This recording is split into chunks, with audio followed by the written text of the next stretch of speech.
Hello.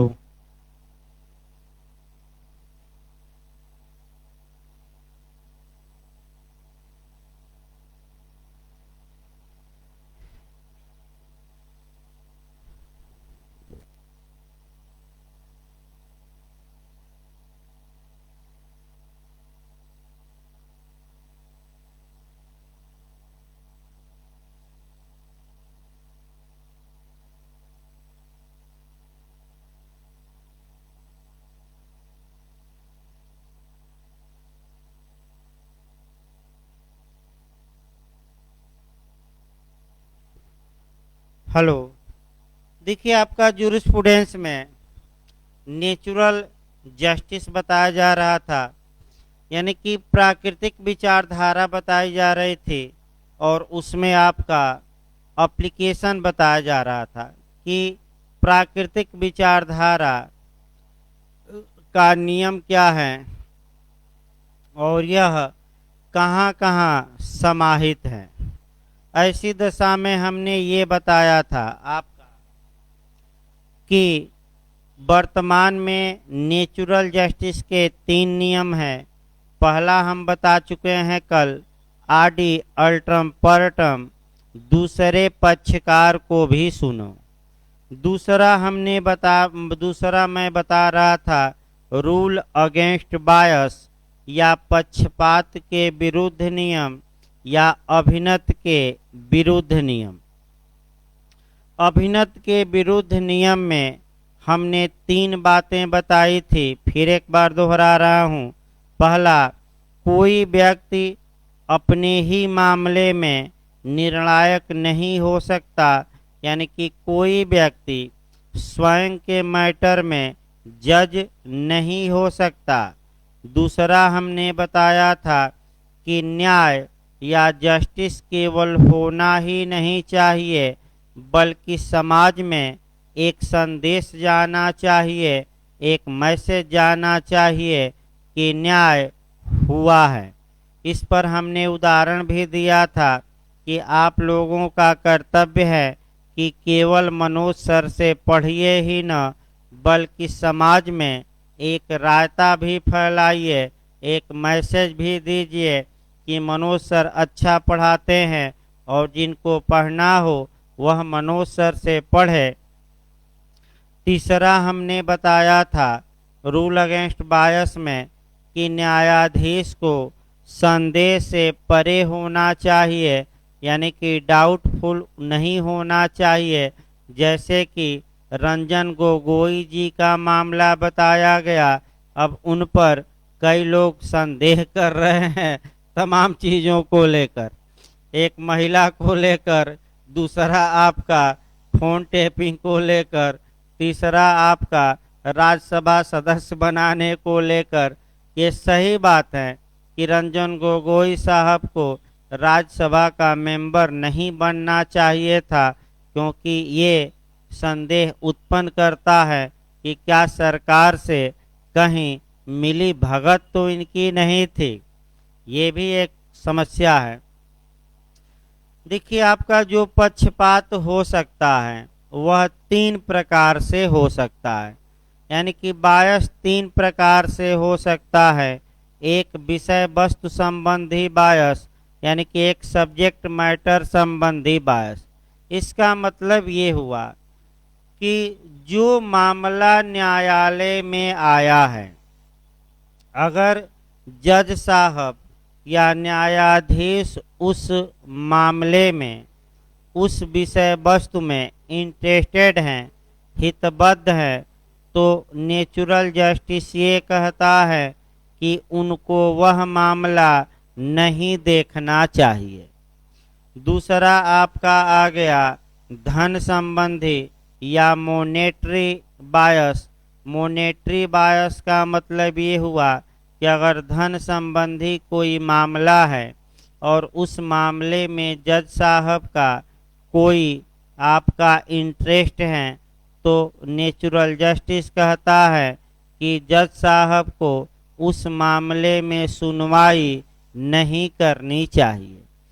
तीसरा जो सबसे ताकतवर है नियम, वह आपका व्यक्तिगत हितबद्धता, पर्सनल बायस, जो व्यक्तिगत हित बहता है, यह संबंधों द्वारा उत्पन्न होता है। यानी कि जज साहब का वह व्यक्ति पुत्र था, पुत्री था, रिलेटेड था, मित्र था, वह दुश्मन था, वह विधिक प्रतिद्वंदिता रखते थे जज साहब इत्यादि। यानी कि जो व्यक्तिगत हितबद्धता रहती है वह सबसे खतरनाक होती है। आइए दो तीन उदाहरण देखा जाए। सुप्रीम कोर्ट की पहले टिप्पणी देखी जाए जो इलाहाबाद हाई कोर्ट के लिए उच्चतम न्यायालय द्वारा की गई। सुप्रीम कोर्ट ने स्पष्ट रूप से ये बताया कि इलाहाबाद हाई कोर्ट के लगभग 35 जज अंकल सिंड्रोम से ग्रसित हैं। अंकल सिंड्रोम का मतलब समझना है, यानी कि 35 जज ऐसे हैं इलाहाबाद हाई कोर्ट के जिनके सगे संबंधी इसी इलाहाबाद हाई कोर्ट में प्रैक्टिस करते हैं और चेहरा देखकर लोग फैसला देते हैं। ये शुद्ध रूप से व्यक्तिगत पक्षपात होता है और ये सही नहीं है। यानी कि आपका माने व्यक्तिगत पक्षपात होता है, इससे न्याय की हत्या होती है। तो मेरा जहाँ तक मानना है, मेरी राय है कि जिस हाई कोर्ट में कोई वकील प्रैक्टिस किया है और उस हाई कोर्ट में उसे जज बनाया गया, तो नियम ये होना चाहिए कि उस हाई कोर्ट में उसे जज न बनाकर किसी अन्य राज्य के हाई कोर्ट में उसे जज बनाना चाहिए, ताकि ये जो पर्सनल बायस है, व्यक्तिगत बायस है, इससे दूरी बनाई जा सके। तमाम आपका केस आए, लेकिन एक दो हम उदाहरण केवल बताएंगे। आपका एक वकील साहब थे, क्लाइंट का मुकदमा देख रहे थे, बाद में वह इलाहाबाद हाई कोर्ट के जज बन गए और जज बनने के बाद वह मामला उनकी ही बेंच में गया और उन्होंने अपने पूर्व क्लाइंट के फेवर में निर्णय सुनाया। ये शुद्ध रूप से बायस हुआ, क्योंकि आप उस मामले में वकील थे तो शुद्ध रूप से न्याय नहीं कर सकते। सुप्रीम कोर्ट ने इनके निर्णय को सेटिस्फाइड कर दिया, अपास कर दिया। ये आपका यानी कि तमाम उदाहरण हैं। अब ये आया कि ये जो बायस हैं, ये सीआरपीसी में क्या इसको कहीं रोक लगाई गई है? यानी कि क्या इस बायस को सीआरपीसी में कहीं समाहित किया गया है कि नहीं? निश्चित रूप से कानूनों में समाहित किया गया है। और सीआरपीसी की दो धारा याद रखिएगा, एक 191 और दूसरा 479।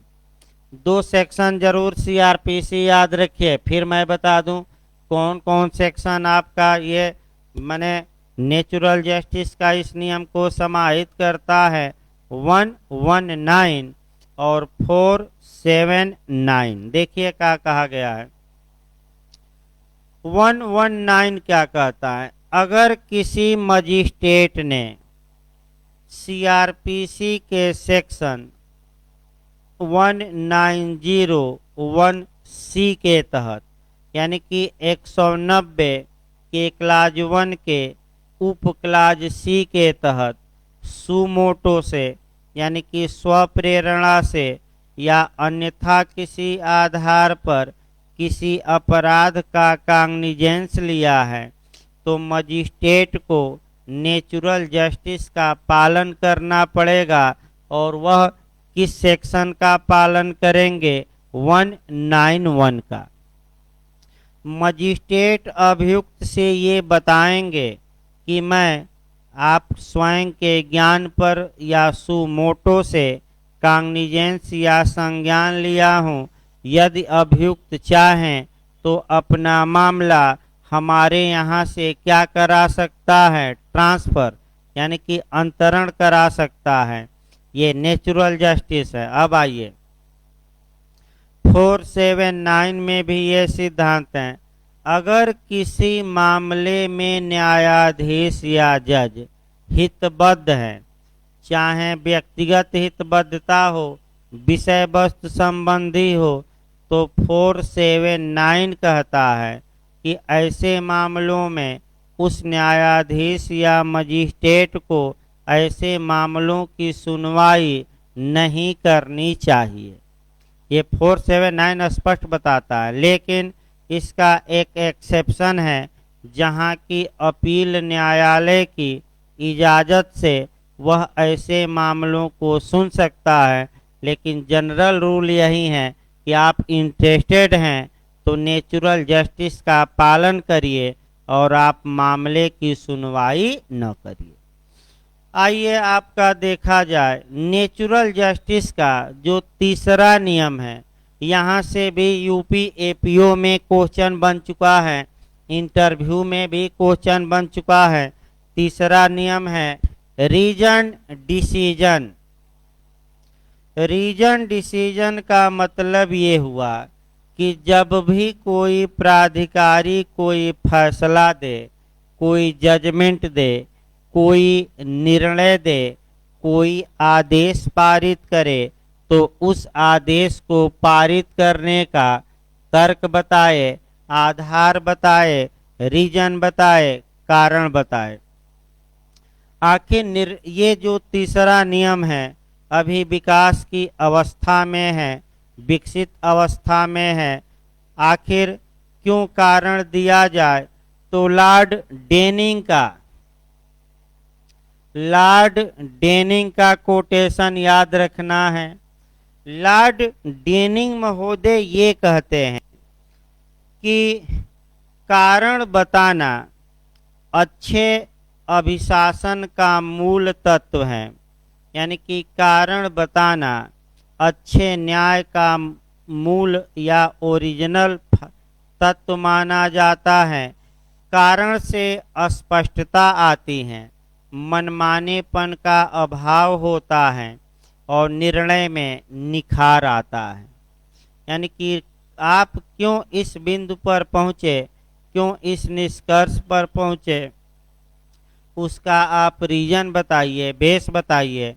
अब ये समस्या है कि आखिर ये जो सिद्धांत हैं क्या सीआरपीसी और सीपीसी में समाहित किया गया है कि नहीं। तो पहले हम सिविल मामला उठाते हैं और सिविल मामलों में हम देखेंगे आपका सीपीसी का आदेश 20, आदेश 20 का रूल 4 देखेंगे। ध्यान से याद रखिए, सीपीसी के आदेश 20 के नियम 4 में यह बात स्पष्ट रूप से बताई गई है कि जब भी कोई सिविल न्यायालय कोई निर्णय पारित करता है तो उस निर्णय का रीजन या कारण उसे लिखना होगा। लेकिन यह एब्सोल्यूट रूल नहीं है, इलाका विधि का पूर्ण नियम नहीं है। और एक न्यायालय है जिसे जजमेंट का रीजन लिखने की आवश्यकता नहीं है और वहीं प्री और इंटरव्यू में पूछा जा रहा है और गलत न हो, तो कौन सा वह न्यायालय है जिसे निर्णय का कारण लिखने की आवश्यकता नहीं है। तो वह न्यायालय है small causes court. Small causes court यानी कि हिंदी में लघुवाद न्यायालय। लघुवाद न्यायालय उर्दू में खफीफा न्यायालय कहा जाता है। उर्दू में इसे क्या कहा जाता है, खफीफा न्यायालय। हिंदी में लघुवाद न्यायालय। फिर एक बार देखिए, इसको कई बार इंटरव्यू में आया है। लघुवाद न्यायालय द्वारा दिए गए निर्णय का रीजन लिखने की आवश्यकता नहीं है। ये आपका सिविल मामलों में हम आए।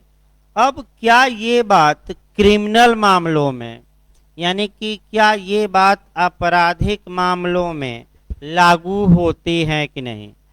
क्रिमिनल मामलों में हम देखेंगे सीआरपीसी को, और सीआरपीसी का सेक्शन 354 354 का क्लाज 3 हम देखेंगे, 354 का क्लाज 4 देखेंगे। 2 क्लास देखना है आपको।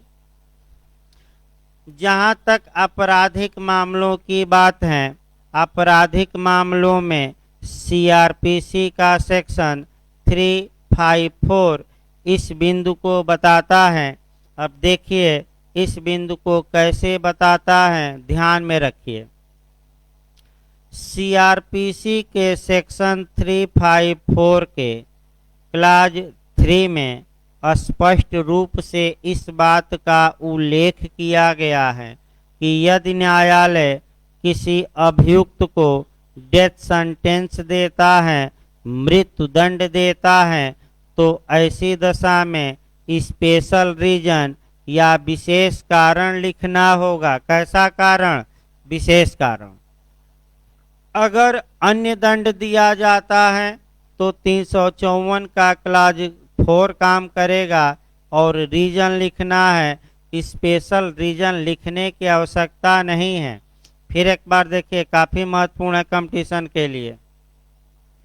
अगर कोई आपराधिक न्यायालय मृत्युदंड देता है तो विशेष कारण लिखे 354 के क्लाज 3 में, और अन्य दंड देता है तो केवल क्या लिखे? रीजन या कारण लिखे 354 के किस क्लाज में? 4 में। लेकिन जैसे ही लेकिन लगता है या बट या परंतु या प्रोविजो आ जाता है, ये मानकर चलिए कि कुछ न कुछ समस्या आ गई। जैसे कि एक दिन मैं उदाहरण बताया था, फिर मैं उदाहरण बता दूं, लेकिन पर तब चला जाए। जैसे कि एक लड़का सरकारी नौकरी पा लिया और देखनुहार यानी कि लड़की पक्ष के लोग उसे देखने पहुंच जाते हैं और आपका देखकर आते हैं। तब तक गांव के 2-4 लोग रोड पर बाहर मिल जाते हैं और पूछते हैं कि कहाँ गए थे। तो लड़की वाले बता रहे हैं कि इस लड़के को देखने गए थे, शादी करना है। तो पहले तो लड़के की खूब बड़ाई करेंगे कि लड़का लाखों में एक है, बहुत सुंदर है, सरकारी नौकरी भी पा लिया है। लेकिन बस रात में एक गिलास में एक ढक्कन डालता है, यानी कि बोतल पूरी नहीं डालता शराब की, एक ढक्कन डालता है, पी के मस्त हो जाता है। आईपीसी की धारा 85 और 86 वाला हो जाता है, यानी कि कभी जबरदस्ती मित्र पिला देते हैं और कभी क्या कर लेता है स्वेच्छा से। कोई दिक्कत नहीं है। जब आपकी बिटिया आ जाएगी तो बेलना और चिमटा से मार मार कर इनका 1 बूंद या 2 बूंद जो है वो भी सुधरवा देगी। यानी कि जैसे ही लेकिन लोग लगाए तो देखनुहार क्या हुए? भाग लिए। तो वैसे ही आपका सीआरपीसी के 354 के क्लाज आपका कह सकते हैं कि 4 में लेकिन लगाना है, और यही लेकिन यूपीजे और एपीओ में बार बार पूछा जा रहा है। मॉडल बना दिया जाए कि कब आपराधिक मामलों में निर्णय का कारण देने की आवश्यकता नहीं है। तो आपका 2 कंडीशन है जहां की निर्णय का रीजन देने की आवश्यकता नहीं है। और वहीं जो 2 आपका बताया जा रहा है, दोनों ऑप्शन तैयार करके जाइएगा। पहला है जब न्यायालय के उठने तक के लिए दंड दिया गया हो, यानी कि कब तक के लिए दंड दिया गया हो, यानी कि जब तक न्यायिक कार्रवाई चल रही है यहीं आप खड़े रहिए, यहीं आपके लिए दंड है, तब रीजन लिखने की आवश्यकता नहीं है। और दूसरा, जब मामले का समरी ट्रायल हुआ हो, संक्षिप्त विचारण हुआ हो और दंड 3 मास या 3 मास से कम का दिया गया हो, कम का दिया गया हो, तो ऐसी दशा में रीजन लिखने की कोई आवश्यकता नहीं है। फिर एक बार हम बता रहे हैं क्योंकि काफी अच्छा क्वेश्चन बनता है। 2 कंडीशन ऐसी हैं जहां की रीजन लिखने की आवश्यकता नहीं है। पहला, जब दंड कब तक के लिए दिया गया हो, न्यायालय के उठने तक के लिए, और दूसरा, जब किसी मामले में समरी ट्रायल हुआ हो और न्यायालय ने दंड 3 मास या उससे क्या दिया हो कम, तो कारण लिखने की कोई आवश्यकता नहीं। अब एक दो एक्स्ट्रा आपका क्वेश्चन बताया जाए। एक क्वेश्चन हम बता रहे हैं डीएम का। मान लीजिए कि एक व्यक्ति है, वह रिवॉल्वर के लाइसेंस पाने के लिए डीएम के पास एप्लीकेशन दिया और डीएम ने उसके एप्लीकेशन को निरस्त कर दिया, यानी कि लाइसेंस देने से डिनाई कर दिया। तो कानून ये कहता है कि आप डिनाई क्यों किए हैं, कम से कम डीएम साहब क्या लिख दे, कारण। अगर डीएम साहब कारण नहीं लिखते तो लोग उच्च न्यायालय चले जाते हैं लाइसेंस के लिए, यानी कि डीएम साहब को क्या लिखना पड़ेगा, रीजन, कि आप क्यों इनकार कर रहे हैं। दूसरा, अयोध्या का मामला हम देख सकते हैं। अयोध्या के मामले में सुप्रीम कोर्ट ने ये माना कि जो विभाजित जमीन है वह रामलला विराजमान को दी जाए। क्यों दी जाए? क्या सुप्रीम कोर्ट ने जजमेंट का रीजन लिखा कि नहीं लिखा? और ये बताया सुप्रीम कोर्ट निर्णय देते समय कि हम आस्था और विश्वास पर कार्य नहीं करते, फैक्ट पर कार्य करते हैं। जैसे ही सुप्रीम कोर्ट के जज ने ये कहा कि हम आस्था विश्वास पर कार्य नहीं करेंगे, जो वास्तविकता है उस पर कार्य करेंगे, तो दोनों पक्षकार माने हिंदू पक्षकारों की आपकी सांसें रुक गई थी कि कहीं सुप्रीम कोर्ट दूसरा न दे दे निर्णय। लेकिन बाद में जो मुख्य आधार या कारण निर्णय का बना वह खुदाई में प्राप्त वस्तुएं बनी, यानी कि जो उसके नीचे खुदाई हुई, जो वस्तुएं प्राप्त हुई, उसी के आधार पर जजमेंट दिया गया। तो कारण सुप्रीम कोर्ट ने लिखा, ऐसा नहीं कि नहीं लिखा। इस प्रकार आपका एक दो और न्यायालय हैं जिनको कि आपका एक दो और मामले हैं जहां रीजन देने की आवश्यकता नहीं है। अपील और पुनरीक्षण, यानी कि अपील और रिवीजन को अगर सरसरी तौर पे, संक्षिप्त रूप से, समरी रूप से डिसमिस किया जाए, खारिज किया जाए। फिर एक लाइन देखिए, यदि न्यायालय अपील को और या रिवीजन को संक्षेपतः खारिज करता है, समरी रूप से डिसमिस कर देता है, तो ऐसी दशा में उस आदेश का रीजन लिखने की आवश्यकता नहीं है। अब आइए, ये तो नेचुरल जस्टिस के जो वर्तमान में 3 नियम थे भारत में जोड़ते हुए आपको बता दिया गया। अब आइए हम देखते हैं आपका भारत में प्राकृतिक विधि के इतिहास के बारे में। दूसरे एंगल पर आइए, आज नेचुरल स्कूल के प्रावधान खत्म भी करने हैं ताकि कल से हिस्टोरिकल स्कूल को शुरू किया जाए। देखिए, प्राचीन काल में भारत में यह माना जाता था कि विधि का निर्माण ईश्वर ने किया है और विधि सभी पर समान रूप से लागू होती है, चाहे वह राजा हो या प्रजा हो। अतः प्राचीन काल में नेचुरल जस्टिस के विद्वानों का मत सही है।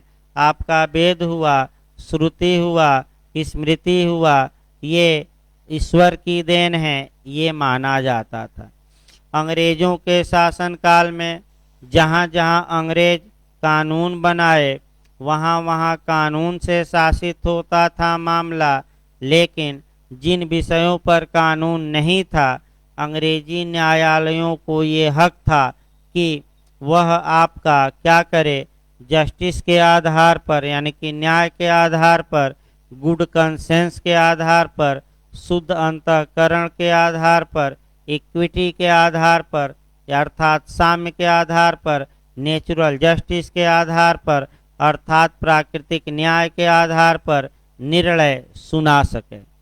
भारत आज़ाद हो गया। आज़ादी के बाद हमने अपना कॉन्स्टिट्यूशन बनाया और कॉन्स्टिट्यूशन के आर्टिकल 14 में मुख्य रूप से जो इक्वलिटी का राइट है, समता का अधिकार है, ये मुख्य रूप से नेचुरल जस्टिस पर ही आधारित हैं। यानी कि नेचुरल जस्टिस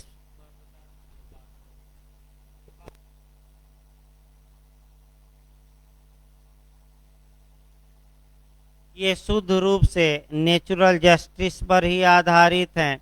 और आर्टिकल 14 में जो इक्वलिटी का राइट है, उसी में शुद्ध रूप से नेचुरल जस्टिस को क्या किया गया है, समाहित। अब भारत में आपको केस देखने हैं और उस केस में क्या क्या कहा गया, यही बातें बची हैं। पहला हम केस उठाते हैं DS Yadav versus union of India. DS Yadav बनाम भारत संघ के वाद में उच्चतम न्यायालय ने, ये बिहार में एडी लॉ में पूछा गया है, एडमिनिस्ट्रेटिव लॉ में बिहार में ये सब आए हैं, ध्यान से समझिए। आपका इस केस में ये कहा गया कि नेचुरल जस्टिस या प्राकृतिक न्याय संविधान के अनुच्छेद 14 यानी कि 14 में समाहित हैं, वेस्टेड हैं, निहित हैं।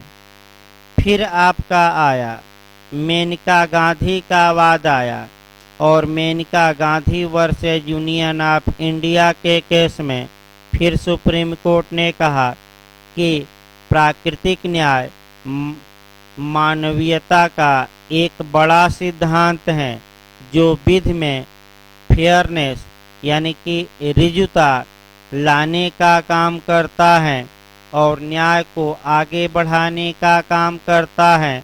यानी कि दूसरा आपका कौन सा केस पढ़ेंगे, मेनका गांधी। फिर आपका EP रोयप्पा का केस आया, EP Royappa versus state of Tamil Nadu का केस आया और इस केस में जस्टिस PN भगवती ने स्पष्ट रूप से बता दिया कि मनमानापन और समता एक दूसरे के शत्रु हैं। जहाँ किसी व्यक्ति का कार्य मनमाना होगा, वहाँ समता का हर हाल में उल्लंघन होगा। यानी कि मनमानेपन के विरुद्ध संरक्षण हमें प्रदान किया गया। किस केस में, EP रोयप्पा। तत्पश्चात उच्चतम न्यायालय के समक्ष तमाम केस आए। 2-3 केस और हम बता रहे हैं, ज़्यादा नहीं। नरगिस मिर्जा का केस आया, उसको देख सकते हैं।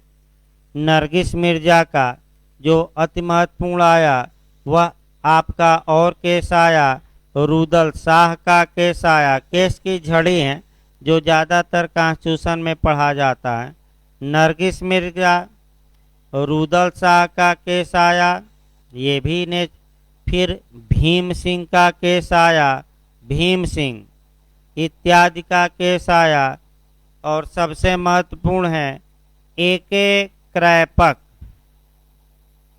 Versus union of India. ये हम बता रहे हैं, ये पिछली बार बिहार में एडी लॉ में पूछा गया था, इसको लिख लीजिए अलग से। AK क्रैपक वर्सेज भारत संघ का वाद। AK क्रैपक, देखिए होता क्या है इस केस में, तथ्य भी थोड़ा लास्ट में जानना है। इस केस में संघ लोक सेवा आयोग द्वारा वैकेंसी निकली और इंटरव्यू बोर्ड बना। इंटरव्यू बोर्ड में 3 लोग थे, 3 लोग समिति में, चयन समिति का ये सेलेक्ट कमेटी। उन 3 लोगों में एक जो था वह इसका फॉर्म भी डाला था। तो जब इंटरव्यू बोर्ड बैठा तो वह व्यक्ति इंटरव्यू नहीं लिया, माने अन्य जब उसका माने आपका इंटरव्यू बोर्ड में मेंबर था, अन्य लोगों का इंटरव्यू तो लिया, लेकिन अपने इंटरव्यू में 2 लोग बैठे और इसका इंटरव्यू ले लिए। संघ लोक सेवा आयोग ने इसका चयन कर लिया।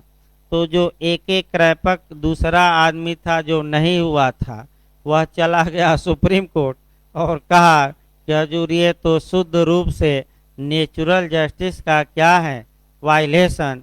यहीं आपका यानी कि यहीं जज और यहीं मेंबर और यहीं फैसला कर दिए यहीं लोग, ये तो शुद्ध रूप से बायस हुआ। तो सुप्रीम कोर्ट ने आपका नियुक्ति को रद्द किया और अच्छे से सिद्धांत प्रतिपादित किया कि नेचुरल जस्टिस का सिद्धांत यही आपका बिहार जे में आया था। न्यायिक कार्यवाहियों में भी लागू होता है, यानी कि जुडिशियल, अर्ध न्यायिक कार्यवाही में भी लागू होता है, यानी कि क्वासी जुडिशियल, तथा एडमिनिस्ट्रेटिव कार्यवाही यानी कि प्रशासनिक कार्यवाही में भी लागू होता है। तो बिहार ने बनाया कि प्राकृतिक न्याय का सिद्धांत लागू होता है, न्यायिक कार्यवाही, अर्ध न्यायिक कार्यवाही, प्रशासनिक, उपर्युक्त सभी। तो बिहार का मॉडल है तो क्या मार कर आएंगे, उपर्युक्त सभी। किस केस में ये कहा गया, एक क्रैपक के केस में, बहुत महत्वपूर्ण केस है। इस प्रकार आपका नेचुरल जो स्कूल था अब जाके समाप्त हुआ और कल से आपका हिस्टोरिकल स्कूल शुरू किया जाएगा। धन्यवाद।